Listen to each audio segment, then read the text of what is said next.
প্ৰথম কথা হৈছে মইতো অসম চৰকাৰৰ মাননীয় মুখ্যমন্ত্ৰী আৰু টিংখাং সমষ্টিৰ সন্মানীয় বিধায়ক তথা সাংস্কৃতিক মন্ত্ৰীলৈ ধন্যবাদ জ্ঞাপন কৰিছোঁ। সঁচাকৈ আমি সদায় নিজকে পৰিচিত পিছপৰা বুলি কৈ আছিলোঁ, কিন্তু আজি গৌৰৱ কৰিছোঁ।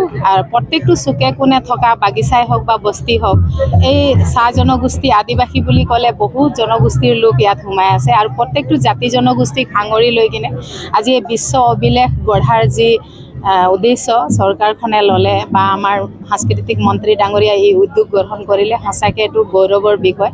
আৰু আমি গৌৰৱ এইটো অনুভৱ কৰিছোঁ এইটো কাৰণে আজি এই টিংখাং সমষ্টি ভিত্তিত আজি এই বামুণবাৰী খেলপথাৰত প্ৰত্যেকটো গাঁৱৰ পৰা বস্তিৰ পৰা ল'ৰা ছোৱালীবিলাকে শিল্পীসকলে নাচনী, ঢুলীয়া, ঢোল বাদক, বাঁহী বাদক আৰু তাল বাদক যিবিলাক বাদ্যযন্ত্ৰ আমাৰ মাজৰ পৰা লুকাই গৈছিলে, তেনেবিলাক বাদ্যযন্ত্ৰ এই অভিলেখ গঢ়াৰ উদ্দেশ্যে যিবিলাক আমাক পুৰণি যিবিলাক আমাৰ ইতিহাস হেৰাই গৈছিলে সেইবিলাকো আমি ঘূৰাই পাইছোঁ। আজি টিংখাং সমষ্টিত আজি আমি 3টা বছৰ কণ্টিনিউ আমি ঝুমুৰৰ ৱৰ্কশ্বপ দিছিলোঁ, কৰ্মশালা কৰিছিলোঁ আৰু এয়াই আমি দেখিলোঁ যে ইয়াৰ পৰা আমি সুফল পালোঁ।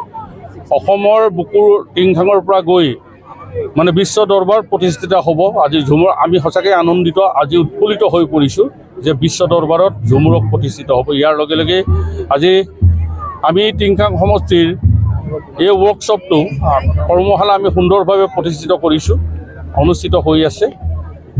আজি 2 দিন আৰু 2 দিন আমি ইয়াত কৰ্মশালা পাতিছোঁ। ৰাতিপুৱা 8 বজাৰ পৰা আমি সন্ধিয়া 5 বজালৈকে আমি কণ্টিনিউৱাছলি এই কৰ্মশালা আমি কৰি আছোঁ।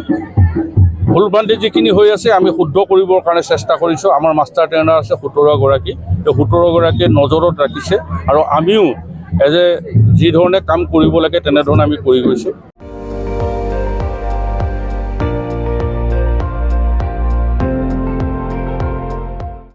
আপুনি চাই আছে ND24, সৰ্বশ্ৰেষ্ঠ নহয় সৰ্বোত্তমৰ দৌৰত।